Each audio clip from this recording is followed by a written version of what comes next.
Hey everyone, this is Tim from Your Six Studios. Today in this video, I'm going to show you how to copy and paste text on your PlayStation 5.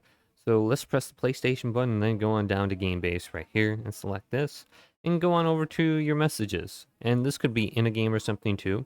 I use the mouse and keyboard a lot in a game called Elder Scrolls Online. So if we type in a message, and you can see this entire thing will pop up the on-screen keyboard. There's going to be some buttons down here, 3 little dots. Select these. Go to select all.